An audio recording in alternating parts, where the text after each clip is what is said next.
How are we doing? This is Max Knight here. This is my understanding TRIPP video.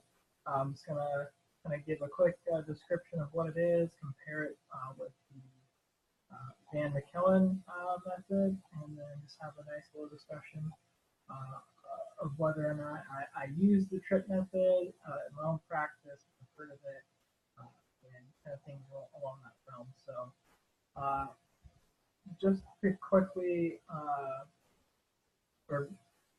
explain the TRIPP method to someone that's not in the VAT, I've kind of broken it down step by step. So there are 6 stages in the TRIPP method. So TRIPP stands for Translating Research into Prevention Practice. The first stage out of 6 is the injury surveillance stage. So basically what that is kind of looking at athlete exposures. You can do this between practices, games, time of day, certain teams or population region, playing surfaces, again, place and time, things along that realm there. Stage number 2 is establishing mechanism of injury etiology, so figuring out why injuries occur, different types of mechanisms of injuries, if you're looking at the lower extremity or the knee or the ankle, looking at extrinsic and intrinsic factors, so like intrinsic factors would be age, sex, weight, body composition, things along that realm, while extrinsic would be like playing surface, weather, playing conditions, rules, coaches, teammates, things along that realm, kind of things outside of the body. And then also looking at like risk factors and behaviors of athletes. The next step or stage is developing preventative measures. So with that, you're kind of identifying solutions to the injury problem.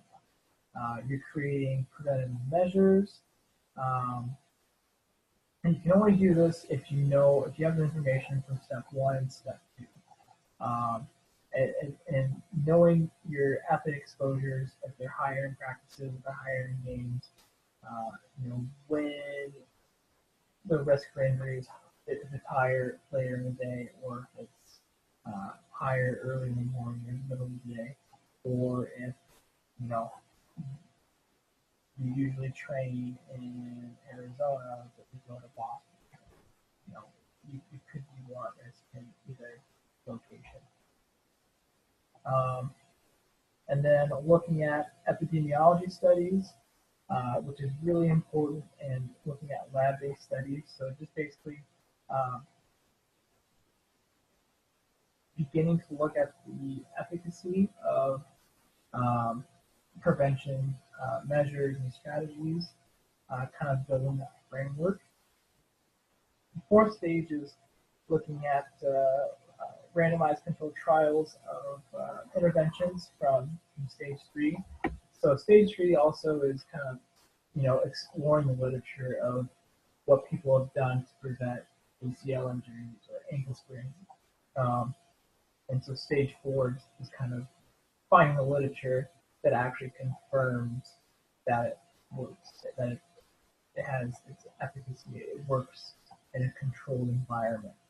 And a problem kind of in this stage is that, findings in this stage can be a little bit unrealistic because you don't know the effectiveness, if they're going to work in the real world where the conditions aren't perfect. Moving on to the next stage, stage 4, was ideal conditions with scientific evaluation. Stage 5 is describing the intervention context to inform implementation strategies.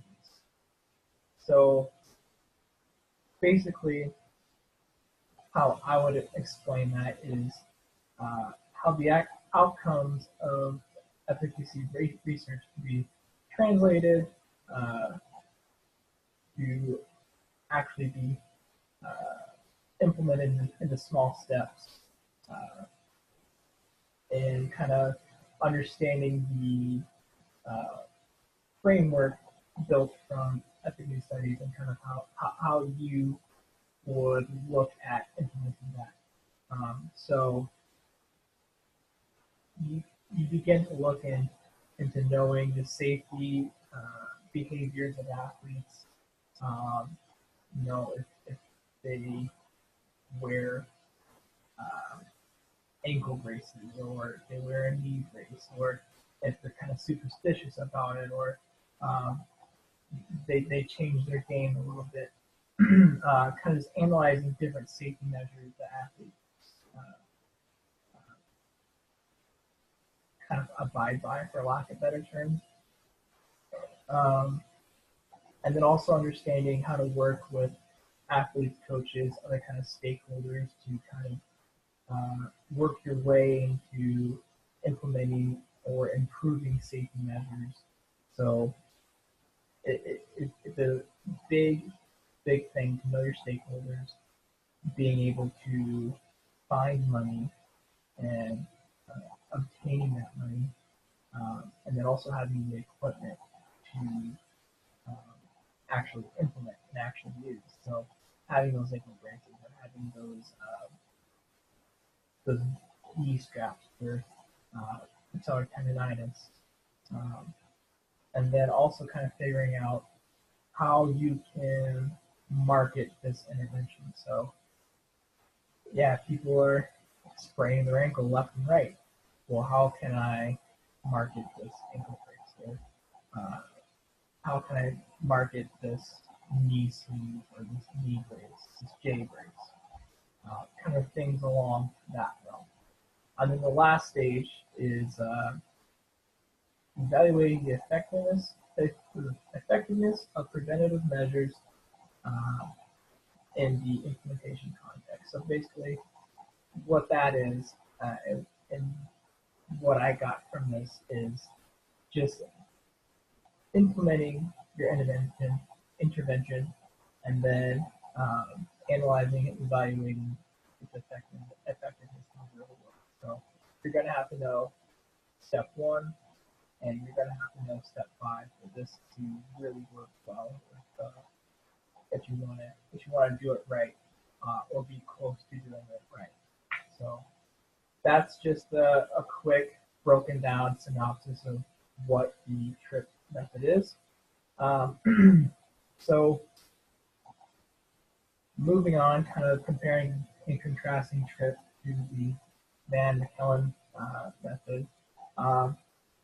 They're quite similar. The only thing is that the Van McKellen method stops at stage 4. So again, TRIPP, stage 1 is injury surveillance. Stage 1 for the Van McKellen method is establishing the extent of the problem. So again, looking at your athlete exposure, between practices, games, that kind of thing. The timing of injuries, the later in practice or the earlier, in the middle, time of season, things like that. Or kind of establishing where the problem's coming from. Number 2, for TRIPP, is establishing the mechanism of injury, etiology. Same thing for the Van McKellen. Number 3, for TRIPP, developing preventative measures. Again, same thing for Van McKellen. And then number 4, having ideal conditions to scientifically evaluate certain strategies. So comparing that with the Van McKellen method, Van McKellen is assessing effectiveness by repeating stage 1. So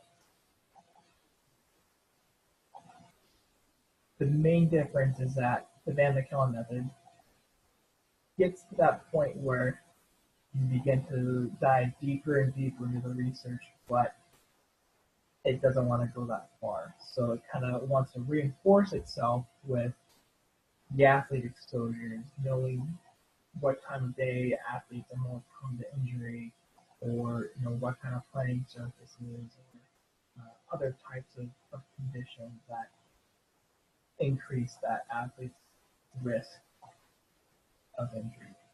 So it doesn't really get that far in depth with the research. So that's why the TRIPP method will be more, or could be more effective in implementing injury prevention strategies and protocols. So as I kind of reflect on TRIPP in my own clinical practice, I haven't gone as far as it goes. I'd probably say I would have, reflecting now from undergrad to now practicing, I was probably more on the Van McKellen spectrum. Every once in a while, I kind of dive deeper and deeper into the research, like TRIPP would, but I wouldn't actually take what I learned and then use it to practice. So, and this is actually, the first time I've ever heard of that. But I mean, at the same time, you kind of learn about that going through undergrad as well. So it's just the actual implementation of TRIPP that I have yet to do, and I look forward to doing that as I kind of go on through the DAT with my graduate assistantship.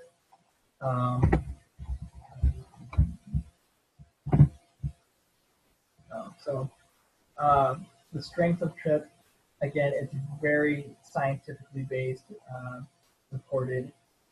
There's going to be a lot of time spent in figuring out what strategies have been used, what have worked in the lab, the perfect conditions, what methods have been implemented in the real world to see if they're actually effective. Using that information, knowing about the mechanisms of injury, the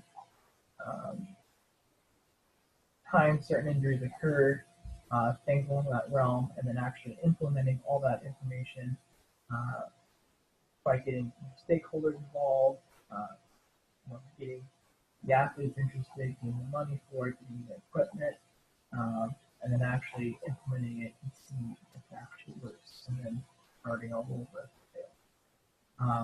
And again, those are limitations as well, because it takes a lot of time. I perceive it to take a lot of time. It can cost a lot of money. But again,